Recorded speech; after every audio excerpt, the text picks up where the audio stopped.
दुख, दर्द, पीड़ा और साउथ अफ्रीका को पाकिस्तान से हारना, ये तो कभी चेंज नहीं कर सकते.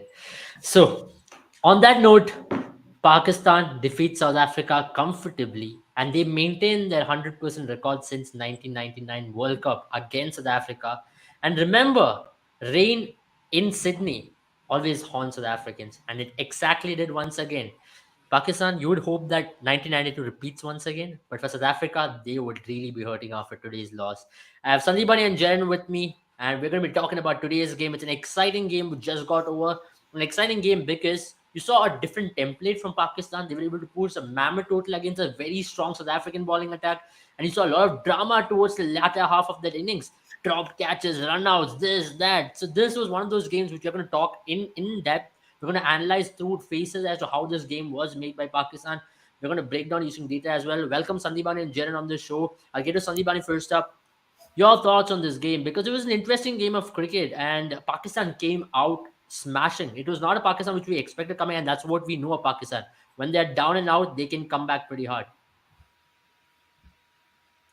Yeah, I think it was a commendable effort from Pakistan. I mean, the way they fought back after being restricted to 95 for 5 at the end of 13 overs, they scored 90 runs of their last 7 overs. Yeah, the outfield was slippery. Whatever the some of the fans were talking about in the yesterday's game, I that think could we will have talk probably about it. hindered We will India. talk about it. Don't Yeah, get to the yeah. main So part that already. happened, and Wait. then Pakistan went on to score 90 runs of the last 7 overs. So brilliant fight back, and Shadab Khan proved once again why he's the superstar of Pakistan cricket, both with bat and ball. And the improvement that he has shown with the bat in recent times is commendable, and it shows. Because I think this was his probably first or second fastest T20 half century for Pakistan. Yeah. So brilliant effort over there. Also, I think Iftikhar Ahmed played a very important knock. Like I Mhm. mentioned yesterday, a middle order batter that I have really been impressed with was Iftikhar Ahmed, and he displayed some of his big hitting, power hitting, the array of shots that he had. Has he Yeah. smashed the ball? He smashed Ngidi out of the park, and also I think once again Babar Azam and Rizwan failed, and yet Pakistan managed to post a total of 185. This is Yeah. something that you won't see often, and so this victory will be very sweet for them. Yeah, there Mhm. were conditions that really assisted them, but at the end of the day, they really took on a very quality bowling attack. There Yeah. were some misfieldings, and they were boosted with on the field as well. But Mhm. all in all, I think this will be a great. This was a great effort, and also Shaheen Shafri coming strong, and picking up the wickets of Quinton de Kock. South Africa desperately missing David Miller. Mhm. So all in all, it was not an ideal game for South Africa because they had a few injury concerns as well, Yeah. and the batting without Quinton de Kock firing, we had an unfamiliar hero in the form of Temba Bavuma. I think the Pakistan were really in danger because when the rain started to come, Yeah. Harris Raw bowled that seventh over, and Temba Bavuma and Aiden Markram calculated it perfectly and scored 17 runs of that over. So they were at 65 for 2 at the end of 7 overs.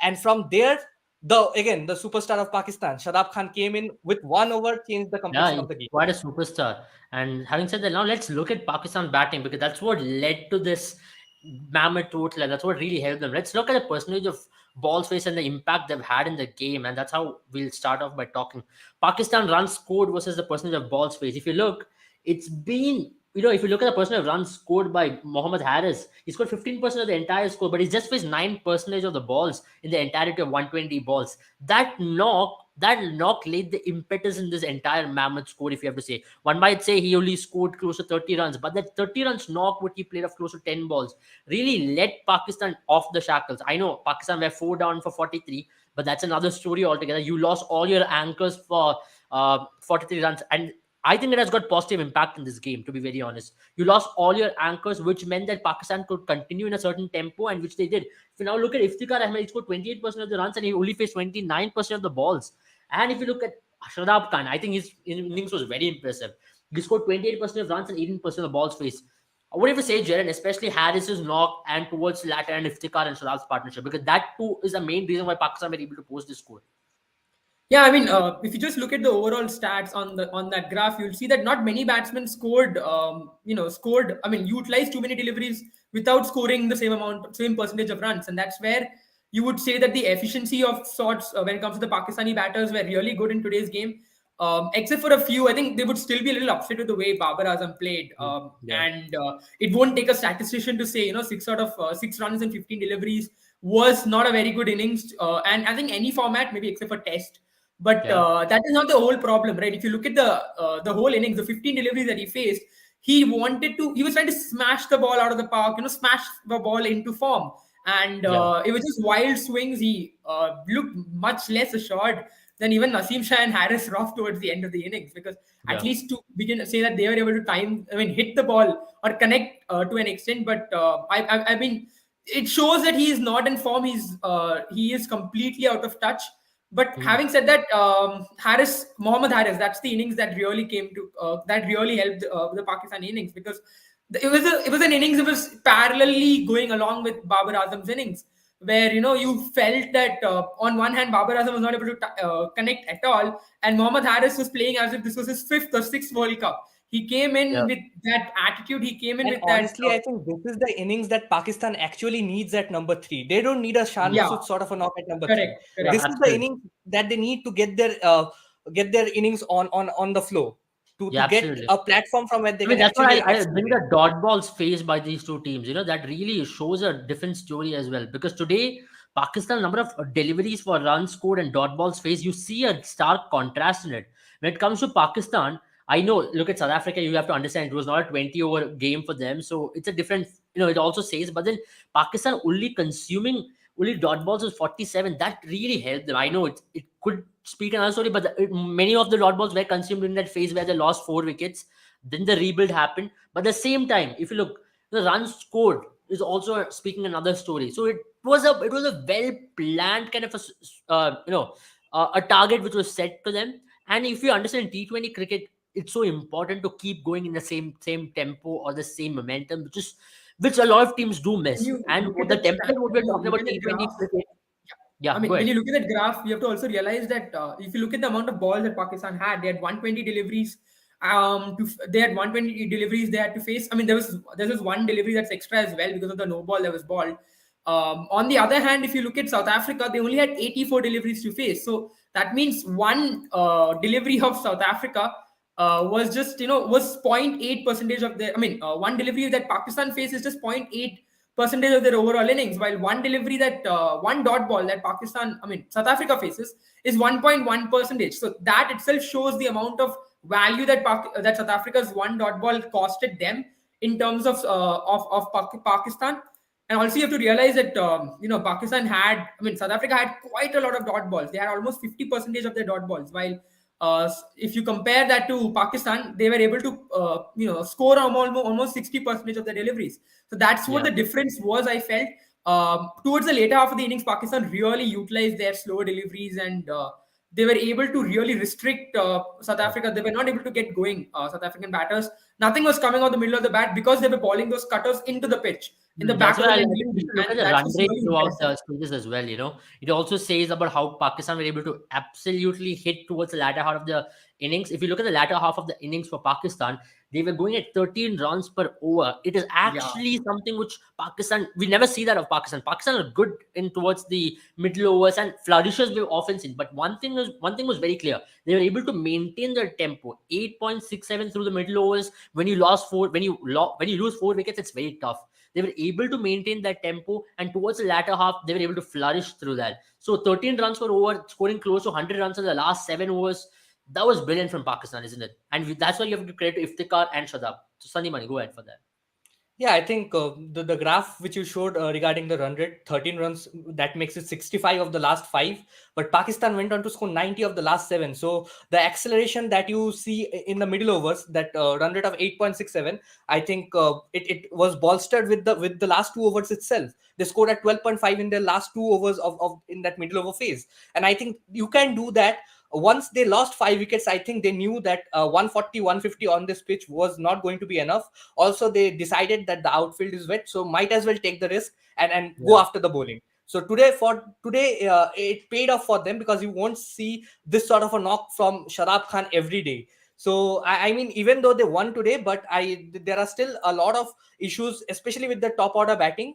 Because Yeah. yesterday I mentioned that 50% of the total runs that Pakistan scores, had scored in the last 2 years, came from their openers, came from Mohammad Rizwan and Babar Azam. But this time around, if Yeah. you just compare this to this World Cup, in the 4 games that they have played, I don't think the two openers have contributed more than 10 to 15% of the total runs. And which is a That good thing. I believe that's a good thing for Pakistan. They've which at that least, is a good thing, but that is a good thing. But in as a result, you saw Pakistan lose two crucial games to India and Zimbabwe. I think the game against Zimbabwe, it was a game that they lost more than Zimbabwe won it. I mean, they bowled spectacularly well in the death overs, but Pakistan only had to blame themselves. They had wickets in hand in the last 6 overs. They just couldn't get going and couldn't accelerate at the right time. And this is the template that we have seen Pakistan in run chases, can only be helped if one of their openers are going and scoring it big.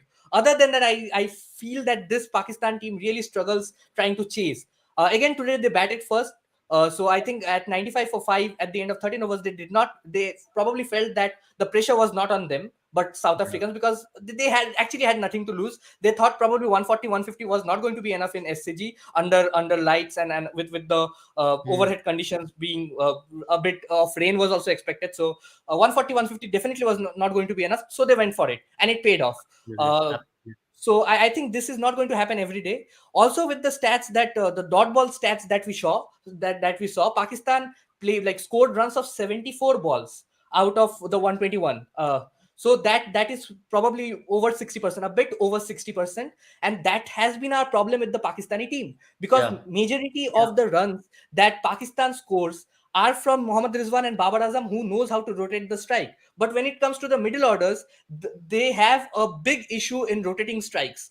Yesterday, when I was trying to praise Iftikhar Ahmed, you both brought a very good point that he struggles to. Yeah, he actually struggles to rotate the Yeah. strike. I think today the middle order actually rotated the strike, and they went for boundaries as well. They yeah, connected, they got their boundaries when they needed, and mm, that is mm, why Pakistan could go on to build a score of 185. Other than that, Absolutely, absolutely. it just goes to show the importance of scoring runs, and just keep the scoreboard ticking. And then that is mm, where South Africa actually lost it. 65 for 2 at the end of 7 overs. The 2 overs before rain, if they would have just played out that over from Sharab Khan, just knock the ball around, score 4 5 runs every over. So they could have gone to the rain break at 75 76 for 2 at the end of 9 overs. yeah, But they probably thought absolutely. that we'll get the DLS, because of the DLS system, we'll get ourselves an advantage. And in trying to accelerate that, they actually went totally wrong in that over Yeah. itself. Yeah, I think we'll pull up the number of wickets lost in different stages as well, because it speaks a different story. Because if you look at Pakistan, the number of wickets lost, they lost close to 4 wickets in the power play. Right after power play, they lost a couple more. It was 3 wickets down in the power play, and right after the power play was ended, they lost 1 wicket. So which means they were 43 in 6 points some overs. But from there on, if you look at Pakistan, they were able to get the acceleration. Though they've lost consistent wickets, you can say no, but then they were able to maintain that rate. That's why I think this graph, along with this graph, when you read together, that is Yeah. what really has helped Pakistan in the journey. And also, Um, you have to Yeah, I see mean, the partnerships. Pakistan had that one partnership between Iftikhar Ahmed and Shadab Khan that changed the complexion of the game. South Africa never had a partnership. I mean, Temba Bavuma and Aiden Markram steadied the ship after two early wickets, but once mm, one fell, Aiden Markram fell off the next ball he faced. So there was no partnership, no real partnership in that South African innings.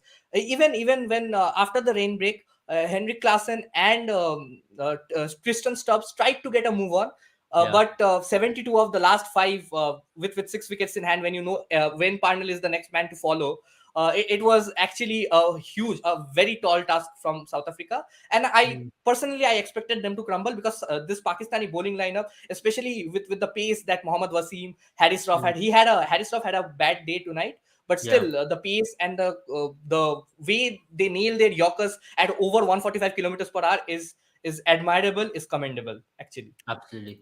That's something I which you mean, have to absolutely give credit to Pakistan as well, because for Pakistan it was not easy, to be honest, in this kind of a game where they were going to come against South Africa, who were in top form.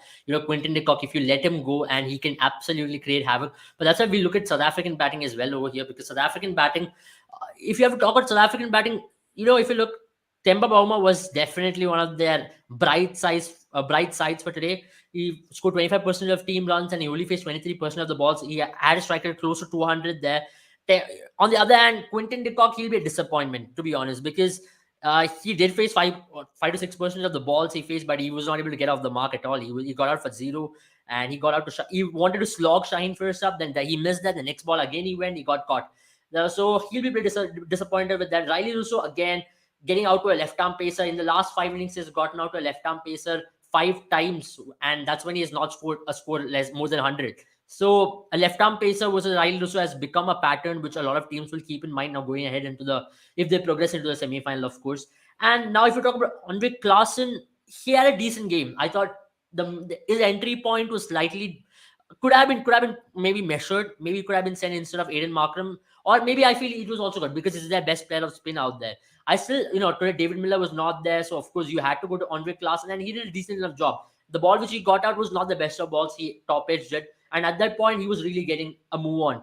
On the other end, Aiden Markram, he faced 17% of the balls, including 14% of runs. I thought he gave Temba Bavuma that partnership, but getting out to Shadab in a wrong time. If you wouldn't have gotten out to Shadab at that time, because rain came right after that. Jen, your thoughts on that?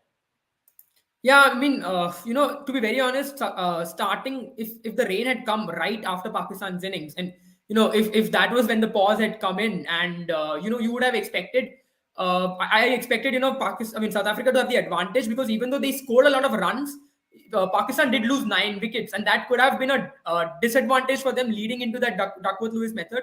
Because Duckworth-Lewis method, for those of you who don't know, is calculated, using the resources that the team has. So the amount of deliveries left and the amount of wickets the team has lost. So Pakistan had exhausted the deliveries that they had. I mean, Pakistan in the innings had exhausted all the deliveries, right? They played all the 20 overs, but they also exhausted 90% of the wickets that they had. So that would have really come into picture.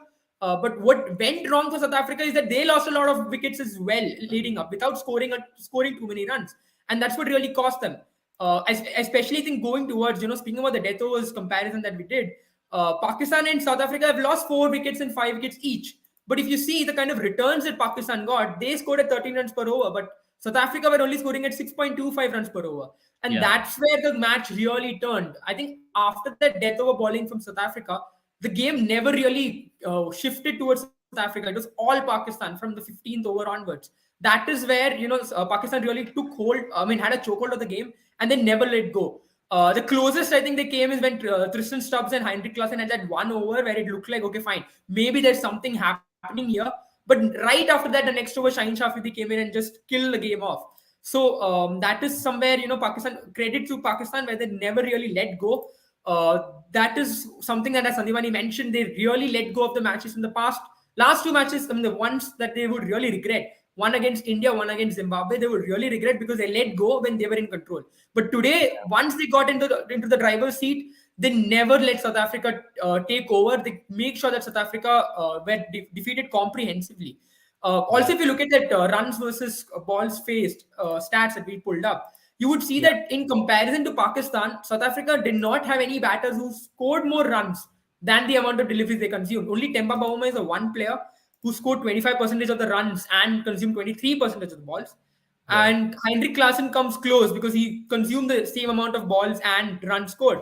But aside from that, everyone has gone down, especially someone like Quinton de Kock, who didn't score anything and still, consumed 5 to 6 deliveries. And that's where I will again draw your attention to the fact that every delivery in South Africa's innings were more valuable than every delivery in Pakistan's innings, because Pakistan had more Yeah. deliveries to consume, but South Absolutely, Africa that's had something. only And in deliveries. a rain curtail game, it becomes even more prominent because of the very Yeah. fact that when you're going against Duckworth-Lewis method, and when you're going against weather, you need to make sure your resources are optimum utilized, because of the very Yeah. fact that you've seen India was a Bangladesh game. Though Bangladesh had the resource in their hand, that's where they were 17 runs ahead. If a game was called off, Bangladesh would have won it quite comfortably. But over Yeah. here, if you remember, when the rain came in, Pakistan was ahead by 11 runs. Pakistan, the Duckworth-Lewis pass score at that point of stage was 78, and South Africa was 67, 68, if I'm not wrong. So So what has happened? What happened at that point of series? South Africa lost 4 wickets and they had consumed close to 9 overs. And Duckworth Lewis, when you calculate that, that's when South Africa would have fallen short. But yet after that, what happened is a clear sign of the kind of start they got. If they wouldn't have lost 4 wickets, this could have easily been 58 or 5 overs, or 58 or 54 or 5 overs, which was still in the hand of South Africa. They could have possibly I mean, chased it it could have down. been. It to be very honest, if they hadn't lost 2 wickets more, I think it could have come down to maybe of 40 to 50, that range where Pakistan. I Yeah. mean, where you would have expected South Africa to still go ahead and chase it down. Absolutely. So that's where South Africa fell apart. If they wouldn't have lost their 2 wickets in that over, especially Shadab's over, first ball he came in and picked up a wicket.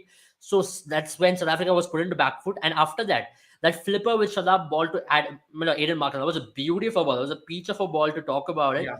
But then, if they wouldn't have lost a wicket there, possibly you would have had at least 10 runs, which could have been, which could have been reduced, and Aiden Markram still would have been in the crease while they would have come back after that rain break. It would have really helped South Africa to get up, move on. You know how Aiden Markram can be. Aiden Markram has got a power hitting game as well. And again, short pitch bowling, he has got the shots to clear. And remember, one side of the boundary was short today. And I felt South Africa could have been more proactive in their approach. They knew it was continuously raining. They should have had that in their mind to make sure at least to play out Shadab Khan. It was okay to play out Shadab Khan, but not to give him that 2 wickets. I know he bowled a Yeah. brilliant ball to Aiden Markram, but then you've seen his troubles with spin. At least he could have been in the front foot or nudged him, towards a long on, take a single over there, give the strike. Or if they wouldn't have wanted someone like Aiden Markram, you would have delayed his entry point, brought in someone like Andre Klaasen. Andre Klaasen's record against spin is very good. You know how good he can be against spin, or maybe even Yeah. promote someone like Tristan Stubbs, because I'm still not impressed with Tristan Stubbs from the returns he's given throughout this entire World Cup. And something with South Africa will ponder. Maybe David Miller can come in for Tristan Stubbs going ahead, and Andre Klaasen can still hold his team. Because one thing about Andre Klaasen is he gives you a lot more variety. He has got shots all across the ground. He plays spin very well, which is a very important factor to have. Today also, after the rain break, who went after Shadab Khan? It was Andre Klaasen who played those shots. And he's got the Yeah. ability. There's no doubt about it. But talking about that, because Aisha had a question already, can Pakistan qualify for the semi-final? Because it's something which all the Pakistani fans will be having it in their mind at this point. I think Pakistan can qualify for semi-final provided South Africa lose or India lose. So either one of these teams have to I'll lose. give you a probabilistic approach. I think Pakistan has a 22.22% chance of qualifying because there are three results possible. Either Pakistan in a game, either one team wins or the team loses or rain affects. So 1/3 Yeah. over there. So Pakistan will have to win their game nonetheless. So 1/3 over there, and they'll have to hope either South Africa loses. So 1/3 into 1/3 plus Pakistan will have to win or India will have to lose because Pakistan has a superior net run rate. So that makes Yes, 2/9, which is 22.22%. So Pakistan has a 22% chance of qualifying right now, and they have improved their chances significantly with this win tonight. true. They have really improved their chance, and not just that. Now it's in their hands to a certain extent. They'll have to defeat Bangladesh and wait for the India game or South African game. If South Africa gets a win there, okay, imagine if South Africa, it's a rained out game. Pakistan will have to measure how much will it take to go above Pakistan to get their net run rate improved. I know it's a tough thing. The net run rate is in +2, if I'm not wrong. They'll really have to defeat Bangladesh by close to Yeah, 100 it's runs. still to I a think really that's where huge task if you talk about it. Pakistan should be hoping that Zimbabwe pulls off an upset, or Zimbabwe pulls off an upset, because India's net run rate is the one that Pakistan has eclipsed. So in that terms, I think that is a problem, much more possible one for Pakistan. Where if Yeah. India loses the game, because then India will have 6 points and Pakistan they win it, I think that'll be enough, because there's the net run rate doesn't bring Yeah, into I question think unless if India Pakistan really wins their rolls. game and either of India or South Africa loses, I think that I should mean, be but if that will India be enough. That loses, not should be enough. That will but be enough. India Zimbabwe Yeah. is going to be practically a knockout match for India, because India has a much less net run rate in comparison to Pakistan. So if they lose, India is Yeah, pretty but much India out will of the have to tournament. And watch. that's So if such a by chance the game is affected by rain, then to India will qualify. Yeah, so rain should not come in the India match, because then India will get 7 points, and in fact that can be that could also possibly push India to the top of the table if South Africa is to lose, that is. But otherwise, I think if India needs to be on the top of the table, India needs to win. If Pakistan wants to qualify, they'll be hoping that India loses, because that's the most probable way for Pakistan to go ahead. If India loses, it's almost a short qualification for No, Pakistan. wait, not yet. Firstly, Pakistan have to defeat Bangladesh for that, Yeah, that's and also hope India that loses. So there are provided two hurdles for that. Pakistan wins against Bangladesh. Provided Pakistan wins. So there are two hurdles for that. And remember India will be playing Zimbabwe. That'll be the last So, game of but the let's group not stage. call that, because Bangladesh also are on 4 points. So if Bangladesh somehow pulls off a win against Pakistan, so but their net run rate is very bad. But still, they'll have to hope for a rain affected, not rain. I think they'll have to hope for South Africa to lose for Bangladesh to Yeah. qualify. So there are still four Yeah. teams somehow in the mix, but still it's India and South I mean, Africa that's who been are the beauty of on this the year's driver's tournament. seat right now with most I mean, probabilities to qualify. that's been the beauty of this year's tournament, right? Because you don't know who is going to qualify until the last day. Imagine Australia are still in the chance. Australia will be hoping the results go in their favor. But again, as I say, when you hope other teams and you give results on other teams, you don't know how it is going to work out. Zimbabwe against India, you definitely say India are 80% favorites to win that game, unless something very drastic happens, which can Also, I happen. mean, it's happening in Melbourne, which Definitely. is infamous this World Cup for the amount of matches that have been washed out. So that is another factor that Pakistan will be worried about, because if that match washes out, then India is definitely through and Pakistan's chances are done. And then they'll have to hope that Netherlands No, beats. not actually done big, because they can Then they'll still have to catch hope that South Africa. Netherlands If wins South Africa versus against Netherlands is against also South washed Africa, out. which I think you won't expect it, at least on most days. South Africa has been the strongest team this World Cup, Yeah, definitely one of definitely. the But strongest I teams this mean, World you Cup. can expect rain. And You can expect rain to play a factor. yeah, maybe then. Where's that But then match if being played?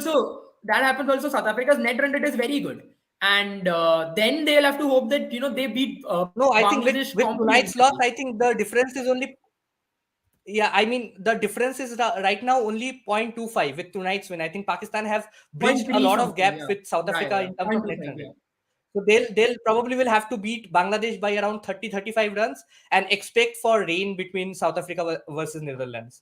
If Yeah. India Yeah. somehow goes and wins it, And that's a or they lose or possibility they as lose. well, if you look at it. Yeah, correct. But let's look at the Definitely. fixtures. Who So, I plays mean, first? Pakistan, after their defeat to Zimbabwe, I think Pakistan's chances of qualifying was probably 1 in 16. So, that was around 7%, 8%, with some of the results going in their favor and them going and actually beating South Africa. They have improved their chances to a considerable 23%.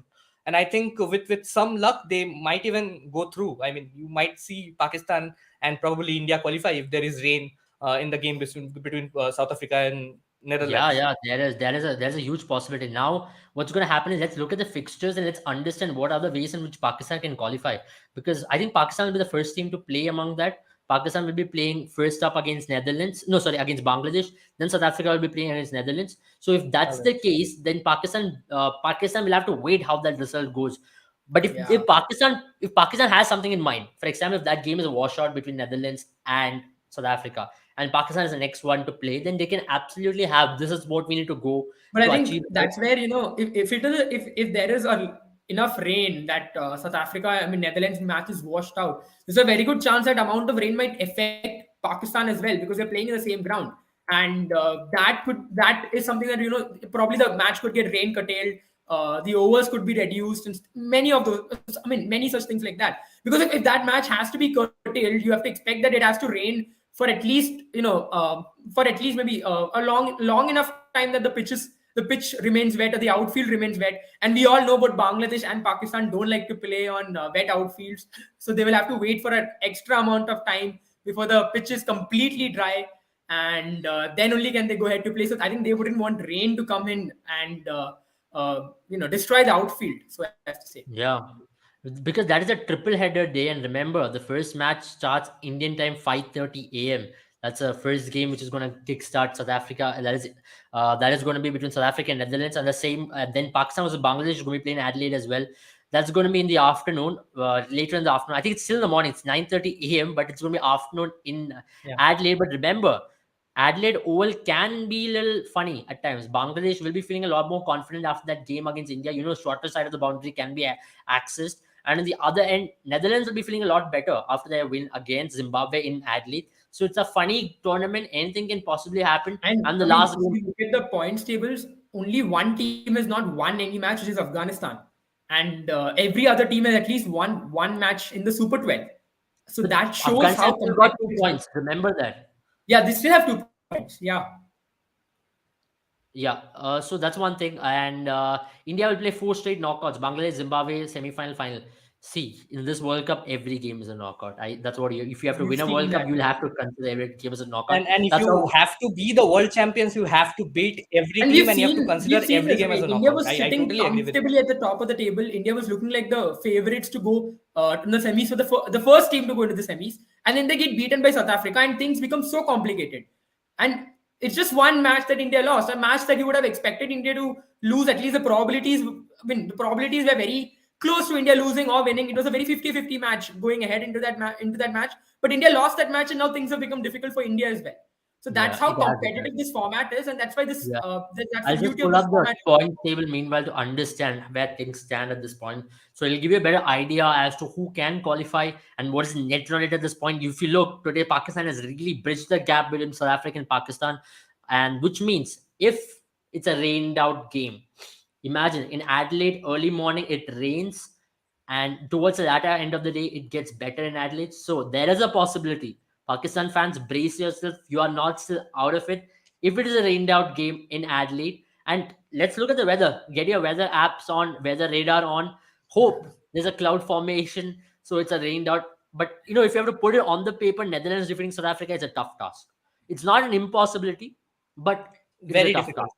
It's a very difficult chance. Even how South Africa can come hard now. South Africa will be really looking to demolish Netherlands in a way that net run rate is not even going to be touched. So that's one thing South Africa will have it in their mind. And for Pakistan, if things go well, if they go on to defeat Bangladesh, all what they'll be hoping is that India loses to Zimbabwe, which will happen on the same day. So that day, which is a Sunday, is going to be one exciting day of cricket because you do not know what is going to happen, where it's going to turn. And on the other end, tomorrow is possibly we are going to see who is if Australia are going to go through or not as well. And And the as we already next have a lot of questions, 3 days are going to be the most nerve-wracking days for. I think now onwards, the World Cup is just got exciting. It's you can probably call tomorrow the quarterfinals before the semifinals. The next 3 days, because it is the almost all quarter. those matches are going to have an It is implication on who's quarterfinal. going to play in the final. It is quarterfinals, though it does not have a tag. It is quarterfinals, Yeah. which at least for some teams, and for some teams, it is you can say it's a pre-quarter with technicalities in it, so that you will be hoping things go in your favor. So every game is a must-win game for all the teams. Even for Ireland is a must-win game against New Zealand. So no team is out of it. You are still in with a chance. I'm going to pull up the points table once again. Remember, if India loses to Zimbabwe and Pakistan and South Africa win, India are out of the competition. And on the other end, if South Africa loses to Netherlands and Pakistan win, Pakistan and India are through. And Bangladesh will be hoping that South African game, if South Africa loses to Netherlands and what India just remains there, whatever, it doesn't matter for them. Or what they'll be hoping is South Africa loses to Netherlands and they'll be defeating Pakistan in that case. And Bangladesh can be through. So there are 4 teams in the hunt for 2 spots and it's not over yet. So this World Cup's business end is one hell of a tournament it has been so far and probably one of the best World Cups in terms of competition. This is the first time since 2007 semi-finalists will be all beaten going into the semi-final. There is no unbeaten team in the semi-finals, and that's what we're going to see. That speaks volumes of what tournament we've had. We've seen England lose to Ireland, Pakistan lose to Zimbabwe, and the results which has gone. Pakistan, nobody expected them to go and give South Africa a run for the money in this kind of a game. Though the history speaks that Pakistan have had the better of them, but not in this tournament because South Africa are rated as the best team of the tournament, and what has happened is just the history which has really helped South Africa to Pakistan to pull through. But gentlemen, I want to ask you now, what is possibly going to happen now going ahead for Pakistan? I know they've ticked a lot of boxes. The next game is against Bangladesh in Adelaide, where the square boundaries are much shorter. Bangladesh will be hoping that they can pull off some really good, they can pull off something good because they have a good bowling attack. Remember that. Though they consider 184 against India, Tuskin is good. The Afif has bowled brilliantly. The spinners have not done a bad job at all. How they will be looking to come up against Pakistan? What will be Pakistan's options to counter Bangladesh at this point? Yeah, I think for In, me, Yeah, yeah, for Pakistan, I think go ahead, Pakistan go will ahead. go into that match with much more advantage. And the reason I say that is because when you look at Adelaide pitch, at least the way we saw Adelaide pitch played out in India versus Bangladesh, we saw that the batters were more favored, especially when the rain came down. Although some of the experts might disagree with me, but when the rain came down, it became much more easier. I felt to bat and. That's where credit has to go to India in that match. But having said that, I mean, we're not going to look into that match at all. We've already covered it. But tomorrow, I mean, when Pakistan go to face Bangladesh, you would expect the ball will come onto the bat a lot more. It'll be a lot easier to bat on because Adelaide is a lot better to bat because of the square boundaries, as you have said. And both the teams, both Pakistan and Bangladesh, would want that kind of pitch because Yeah. they won't have. I would say that except maybe Babar and Rizwan and maybe Shakib. Mm. Even though Shakib, some questions can be asked on how he's played in this World Cup. Aside from that, you don't expect anyone else to have the technical pedigree to really face teams in Pakistan. In Australia rather. They except for these three, I think the other batters are a little inexperienced. Maybe I will even add Iftikhar Ahmed. He's got a very good record there in Australia. But aside from that, so that being said, you look at it on paper, Pakistan will be much more comfortable facing this Bangladeshi lineup in Adelaide. But you never know. You never know because Bangladesh really put up a fight against India, and if they can do a similar kind of fight against against Pakistan, it could hurt Pakistani chances because remember Pakistan's not only going to come to that match wanting to win, but they'll be coming to that match wanting to win grand. That's where the pressure will be on Pakistan more than on Bangladesh. Absolutely. Something which Pakistan will have it in their mind. But let's talk about, we spoke about rain today, something which we wanted to discuss. It was all around the Twitter over the last 24 hours how rain has helped the fielding team more than the batting team. Don't you think it was just rubbish? And I think they just came to help them, the ones who started off this debate, especially all the Pakistan fans yesterday were like, rain and how it has helped the fielding team to ball faster. Today, you saw how South Africans were struggling to hold the ball in their hand. Even the ball was just coming straight into their hand. They were dropping it because of the rain and they were sliding all across. You couldn't feel properly and the balls were slipping out of the hand. Andrik Nokia's full toss towards the end, 7 runs which were scored off that ball. You could say that rain played a major factor in that. And also, because of rain, what happened is that it helped Pakistan to get to a DLS score of 73 in 5 overs, which was a tough task towards the latter end. So rain did really help the team, right? Rain did really help Pakistan, and on the field, it's very tough to ball with the rain. What are your thoughts on that, Jaren? And then comes Sandeepani. The cricket. I think the cricket ball is just ineffective if it gets wet. That simple as that. If there's a kryptonite to a cricket ball, it's water. And if it gets wet, it'll stop working like all like any electronics of sorts. And that's such an odd thing in a modern day sport. And that's where I think I'll take Kapil Verma's question as well a little later. But once the ball gets wet, it's impossible to control it as a bowler, especially if you're a spinner, because that's where you have to grip the ball in your fingers. It becomes very difficult to control the delivery, and that is where again you have to give credit to India. India really balled out of their skins to win that match. Someone like an Ashdeep Singh bowling 5 Yorkers in that kind of a condition, you have to hats off to him. It's not at all easy. And India taking those kind of catches. Today we saw what happens when the ball got wet, when it was raining, when it was drizzling. It was difficult. A South African team was not able to hold on to the ball because there was so much water on it already. It's not easy to control, and especially when the ball is coming down at such a velocity, and you have to make sure that you catch the ball and you're diving as well, so you're adding your velocity to the ball. So there's a very good chance that the ball might slip out of your fingers, or once you hit, it might pop out. And that happened to a lot of South African players, especially in the last over where it was pandemonium, right? The ball even slipped out of Temba Bauma's hand and almost Yeah, gave yeah, Pakistan one more run. But yeah. that's where you have to really now. I hope the experts sitting in our neighboring countries looks at today's match and maybe draws I better mean, it conclusions. was a general fact. It was a general fact. I don't I know think how one thing it I'll changed agree over is the night. maybe you could have. Yeah, I think one argument that I saw on Twitter yesterday was the fielding, the what do you call it, the fake fielding. That is one thing I felt was still a little bit more credible in terms of Yeah, it. But even it there, was you have credible. to realize that the And let rule me tell you, let 41.5. me break down the law Yeah, 41.5. 41.5. Yeah, go ahead, 41.5, Eddie. law Bring out the lawyer in you. 41.5 of the MCC rules or the ICC rules. You can check it out. It says a fielder willfully trying to distract a batter. What is the word distract? Did Shanto and Yeah, yeah. So Mr. that's where Whether Litton you Das get have. distracted? How did Noodle, Yeah. who was sitting in the dressing room, get distracted? I want to ask that question. There are three people who come into that picture. When the rule says, if you look at the rule, me and Abel, we're studying law, so we're a bit too, what do you say, meticulous about it. But if you look at the wordings of the It's law so important to look at the 41.5, wording of it. there It's so are easy to only, sit there and read. yeah, there is Yeah, only go ahead. three parties that actually matter. There is no captain, no coach, no fielding captain, no Virat Kohli involved, and there are only three parties that are involved. That's umpire and the batters. So the umpire did not call it.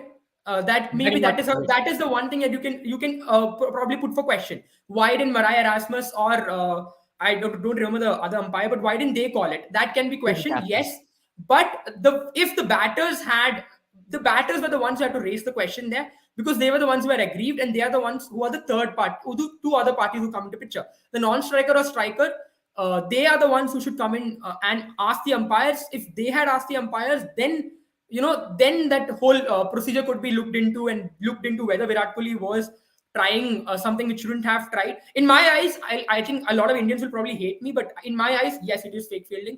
If I was the umpire there, I would have probably called for it, but it should affect the batters. That's where that is where the batters did not bring it into contention. In law, there is something that you say in law. There is something that you have a principle that is there.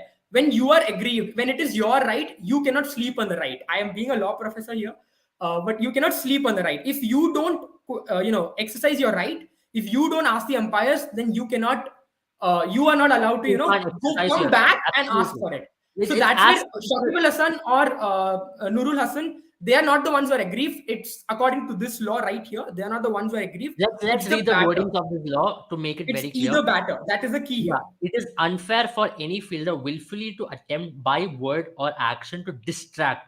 Just look at the word distract, deceive, Yeah. obstruct either batter after the striker has received the ball. So, And what see, does it these say? Trying to distract, distract the deceive, player. these are subjective terms. The only the striker and the non-striker can say whether they were distracted or deceived, and only they Absolutely. can argue whether they were distracted, and they are not. So I think I understand. I mean, two of them were probably in the middle of the match, and sometimes it slips out of your mind. I think that's where someone like an Ashwin would have really come into play. But unfortunately, though, the two striker and non-striker at the crease did not know about this law probably, and that's where probably the Yeah, inexperience it is so came clear. A in. lot of this World Cup really shows how important it is to know all the laws of cricket. Yeah, You can't yeah, simply yeah, sit there and be like, मैं cricket खेल रहा हूँ क्योंकि मेरे को cricket खेलना पसंद है. It's so important to understand the rules of the game because in ICC laws there are a lot of laws which are not even educated to a lot of players. And as we talk about it, it's important to know the laws of the games you're playing, and it is very clear from the wordings of it. It is unfair for any fielder willfully to attempt by word or action. He did attempt it, but did he get distracted? Let's talk about the aggrieved part of it. yeah. By doing it so, did Mr. Shanto or Litton get distracted? How did Noodle get I mean, distracted? it's as So Noodle simple was as, I not mean, in let me batting put it order. in a much more easier terms. I mean, if today I were to go and slap Abel on his face, Sandipani has no right to go to the court. It's Abel Yeah, who has to go to I the have court. to go to the count. A Yeah, third party, but let me say, and I if mean, I get killed, Sandipani could argue that it is wrong, and all of you in the comments could say that me slapping Abel was wrong. But at the end of the day, it's Abel who has to go ahead and put up the complaint because or fight I am the in the aggrieved party, court of because law. I should exercise my right. And over Yeah. here, I know we're talking a lot law in technical terms, but exercising your right, exercising the right of appeal is with the Bangladeshi And batters who you were know in the what? middle of the field. That is where you can justify Virat Kohli asking for that no ball also, because that was where Virat Kohli Exactly. was aggrieved and Virat Kohli asked for a no ball, and the umpires looked into it. Whether it's a no ball or not, that's a secondary thing. It was. I mean, I'm just justifying Virat Kohli asking for a no ball. You're allowed to, because as a player, you can contest an umpire's call. It's not like the umpires are beyond a contesting of their decisions. In cricket, we are allowed to contest an umpire's call. Unlike some sports, you can argue that players are not allowed. But in every sport, you will see that one case where umpires will be questioned by the players. Yesterday, I was just going over A Sports. I think is the ones where some of the experts there, the hashtag expert analysis, some of them Yes. went ahead and said that Virat Kohli should stick to playing cricket and not question the umpires. And the next thing I did is just search on YouTube each of these players and when they question the umpires. You can do it your own search. Yeah, These to be kind of very things honest, happen. let's be very fair over here. What Virat Kohli did while asking for the no ball in both of the instances was asking umpire whether it's a no ball or not. It's Won't just you as ask? Won't you ask if it's a it's wide just or as the not? same as Shakib Al Hassan asking the umpires for that fake fielding incident. What's the Fake difference? fielding input. What's the difference? Exactly my point. And you ask if it's a caught behind or if it's an LBW. Sandimani, I want to ask your thoughts on this because often we have seen the batters asking for if it's an inside edge, they do symbol it, right? The moment they edge the ball, they do show it to the umpire. Yeah. They'll say, "I've edged the ball. Please don't give it LBW." We've seen that on plethora of occasions. We've seen that time and time again in cricket, and we've also seen, the fielding captain saying that, so you have taken the catch when the ball has fallen short. It's the same thing. You're trying to convey to the umpire to get the soft signal out that, see, I have taken the catch cleanly, so let the soft signal be this. Whereas it could have gone the other way if it was not like that. So remember that. A lot of times we have seen the batters, the bowlers, everyone involved in the game asking the umpire or telling the umpire, see, please give it no ball. Do it. Same thing like you appeal for an LBW. You know it's LBW, you ask for it, so you get it. I know it says that it's willfully allowed to do so. Same thing, it is willfully allowed to do so. There's no law which prohibits a batter from not asking it. If there's any law, please show it to me so that we can say Virat Kohli is wrong. Yeah, definitely. I think you both of you actually covered the subject in great detail, and I think it pretty much sums everything up that regarding the controversy that happened yesterday. I totally feel that if a batsman has edged a ball and the umpire, if he wants to signal it to the umpire that he has done it, he has every right to like raise the bat or give us some sort of a signal that he has edged the ball. And this is not something that is happening for the past 2-3 years. It's been happening, going on for decades and decades, where players try to convince the umpire whether they're out or not. Probably they get out of the line of the stumps just to confuse the batsman whether to give him LBW or not. And I think this should go on. I think players have the right to express whatever they want. Like they should they have the right to express to the umpire that, yeah, this is what I feel is right. The actual decision finally rests on the umpires, and I think there is no law, no rule in any of MCC or any cricketing laws that states that the batsman can't ask for a wide or can't express his own desire for a wide. It's completely up to the square leg umpire and the umpire to decide, or probably refer it to the third umpire, but they will make the decision. Player can raise their suspicion or whatever they have, the clarity that they needs, the umpire will provide it to them. So I think you have the right, and rightly mentioned by the law as well, you can willfully ask for it. I would rather like to answer a very interesting question asked by Kapil Verma regarding the DLS method. Yeah. I And had and just I personally feel, with so many matches going, yeah, Right. with so many matches going down, and finally Rain playing the deciding factor in the games. And this is not the first method that we have applied in cricket. There were two other methods where most productive overs, and people were experimenting, and then they finally got this DLS system, where it was decided that we will, according to some calculations and statisticians, they decided that this will be the template of how it should be. And I think the DLS system has actually run its course. I mean, 25 years, it's been running for 25 odd years, and we have had some matches which I has think the actually issue given with us clarity yeah, regarding the this issue law. with DLS system, I think Sandipani is a better mathematician than me, and he'll be able to tell better. But I think as the number of overs shorten down, DLS becomes more and more unpredictable and inaccurate, so as to speak. Because if I'm not wrong, Sandipani, you will be able to Yeah, do and I think to much better.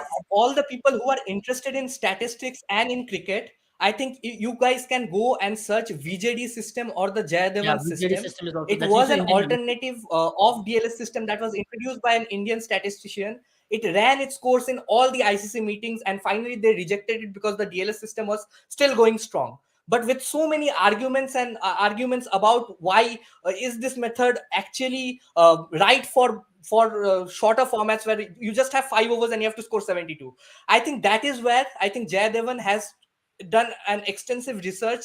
And I think if you look at the percentage of runs needed per over, if you study the Jayadevan system or the VJD system, you will feel that that is more unbiased, and that actually does not favor a certain team. Does not actually give a out the bowling team actually does not have a great advantage. You see, sometimes you see that yeah, before the rain you needed 110 of 11 overs, or the team batting second. We often say that team batting second has an advantage in DLS system. That is only because of the outfield conditions. The ball is slippery, the ball comes onto the bat, it is very difficult to grip the ball and stuff like that. But when you talk about the system, the calculation of the DLS, you will see that it actually favors the team bowling second. So the way it is calculated, so I think it has actually run its course, and this is the time where we can actually implement the Jayadevan system. The ICC can actually give it a try, and they can implement it in IPL or somewhere. until and unless someone comes with a better method. Because I have done an extensive study on the J driven system, and I definitely feel I that mean, there's no better. that gives a I better don't think we need calculation than the any better DLS. person than Sandeep to talk about it, because he is a Yeah. master's in statistics. He's taken his master's in statistics. He's got No, extensive. not just statistics, but I have done, like, I was very intrigued by the rain affected games. So I went down because I studied about the most productive overs or the methods that were used before DLS cricket, and I realized both of them were absolutely bogus. At first, ICC came up with, not ICC, I mean the cricket governing body at that time came up with a method to calculate the average score. Suppose I you are think chasing I've 301 in got a 50 overs. statistical representation to make people understand it. Maybe you can interpret it a little more better, Sandeep. Yeah. I'll put it up on the screen right now, so a lot of people can understand how it works. And yeah, go ahead, Sandeep. You can maybe understand how Yeah. the So it's previously the method was, if you are chasing This is 350 the overs VJD and you system, have right? rain at the end of 7 overs, no matter what your score is, you had to chase. If the game was shortened to 20 overs, you had to chase 120. That is whatever the required run rate at the start of the innings, you had to chase that.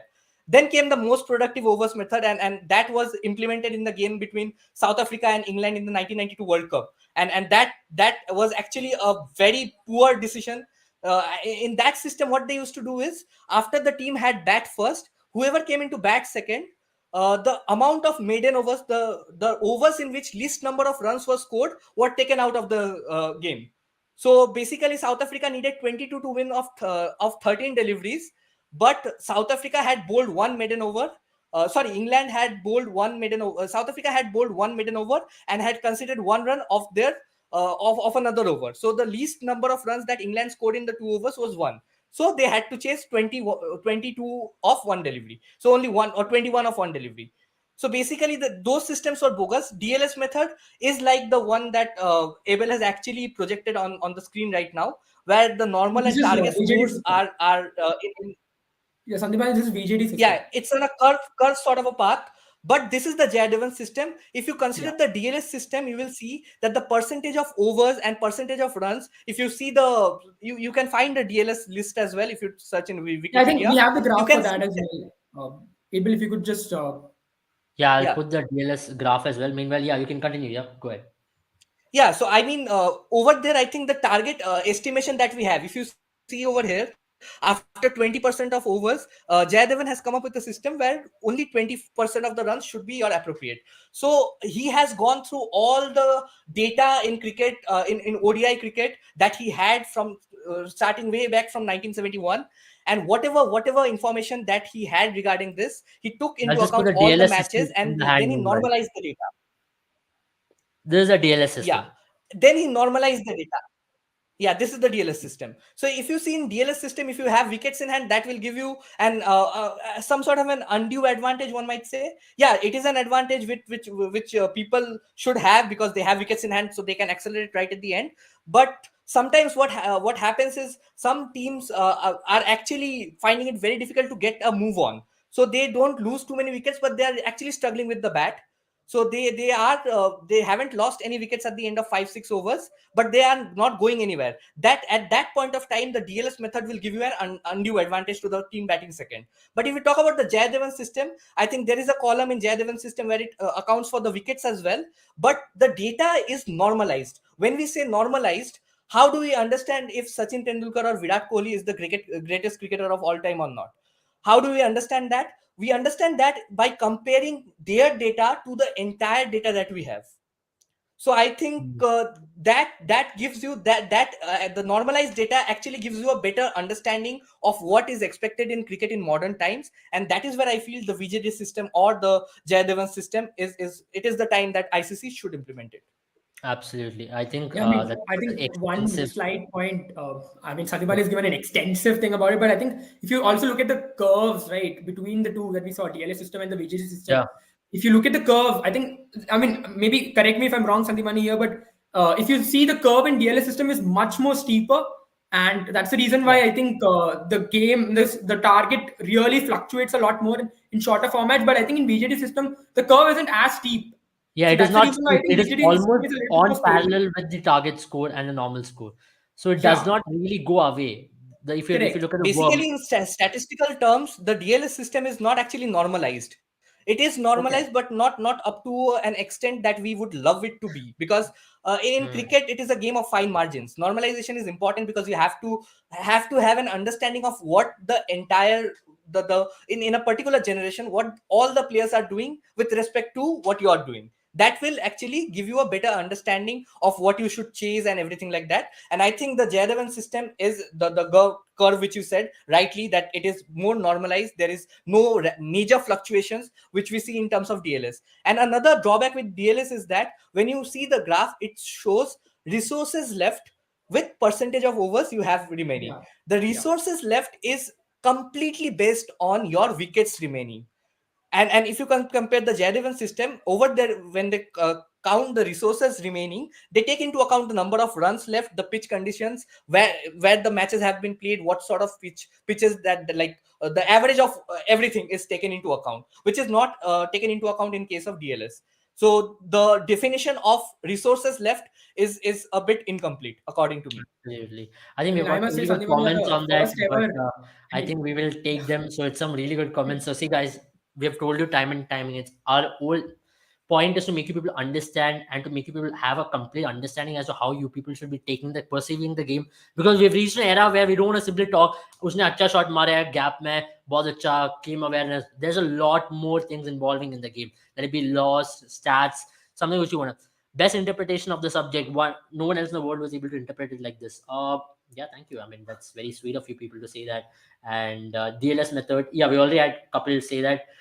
I love the fact that there are two law interpreters on rules and one guy on mathematics really helps to understand. That's thanks. Understanding different array of topics. That's why educated discussion is better than normal discussion. Yes, it is. I believe so.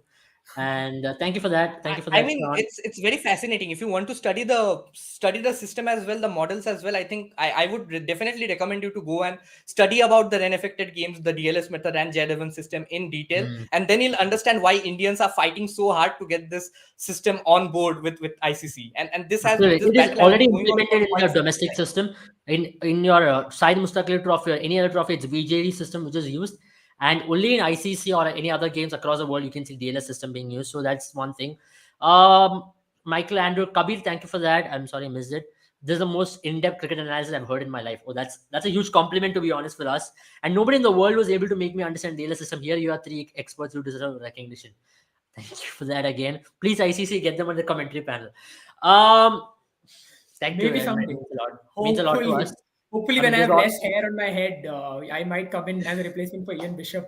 Uh, Thank you, guys, for that. And our whole plan was to make you people yeah. educate with the game. We don't want to sit here, as I keep saying, we don't want to sit here and to talk just cricket and to talk about what really happened. We I want to talk think how it happened, how why is it happening, and to make you correct. And I understand think for different us, pieces of it's the also important to understand both the sides and all sides of the argument, before we make our stake and make our claim.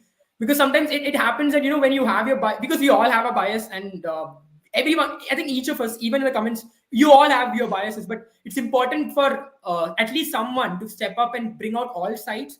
And we try our best to do it. I mean, this is not to say that we are perfect or all three of us know everything, but it's to say that we try our best and at least try and bring that unbiased interpretation of the game to you guys, because cricket, to be very honest, is one of the most complicated games in the world. I mean, I don't think you ever see these kinds of things come in any other sport, and that's where it's very difficult. For I think cricket is not as simple as people put it. It's not just bat and ball. There's so much, especially at the top flight. And And especially in I T20 sometimes, format. Let's talk about it yeah, because correct, correct. T20 is the most, data is being used in T20 like no other sport, I believe so. Because Absolutely. the way the T20 sport is Because I mean, advanced, we've yeah, go already ahead. seen right in today's match itself. You see how much one ball can change the course of the game. We've seen when we brought out that percentage wise run scoring and ball scoring. You saw Quinton de Kock played only 5 deliveries, but that ended up being 6% of the whole game that South Africa played. So that's where one delivery is so important, and that's why T20 cricket data has become so much more important. Because in Test cricket, you make a mistake, maybe And two also more because overs, of the you can implementation of correct it. T20 cricket, I think DLS is not so effective anymore, because Correct. DLS was Absolutely. actually introduced for the 50 over cricket. So Yeah. the Yeah. Yeah. resources calculation is not And very I mean, appropriate that's a when it point I comes to try to raise T20. as well, right? As the matches and as the match duration of the match comes lesser and lesser, you saw the curve as well. as soon as the match comes smaller and smaller, the DLS becomes much more complicated. That's the reason why if 5 overs haven't been balled, we can't even play in DLS, because I think the kind of scores that will come out under DLS calculation will be crazy, and we might Yeah. see a repetition of the South Africa game that happened in 1999. Yeah, absolutely. I think this was very educative for all of you and a lot more insightful. That's one thing we keep saying. We want to bring insights and we want to bring you that education and understanding of the game, how it has been. We want to substantiate our argument with data. We don't want to sit here and bring our own take. I know it's very easy to sit here and say he's a bad player, but why he's a bad player? How did he not do well? And what is the reason he did not do well? And how did his bad performance affect the team? That's why we want to say it was a bad knock, not by simply sitting over here and say maybe you would have scored a 50, but did it affect the team in a negative way? Yes, it might have. So we're here to calculate that and talk to you about it and to give you a proper analysis. We can also be biased, but we want to substantiate in the best possible way to make you have that clear mindset, have a neutral opinion. That's all what we're trying to do, regardless of the opposition. We look at cricket in a very simple manner. I know we all support a team. I support India, he supports India, everybody supports India. Some people support Pakistan. When it comes to IPL, we have different franchises. So, but we want to look cricket in the best possible way. Why is that? Why isn't the RCB doing well? Why isn't KKR doing well? Why isn't the CSK doing well? Or why is the Pakistan doing well against India? Or why is India doing well against Pakistan? Simple as that.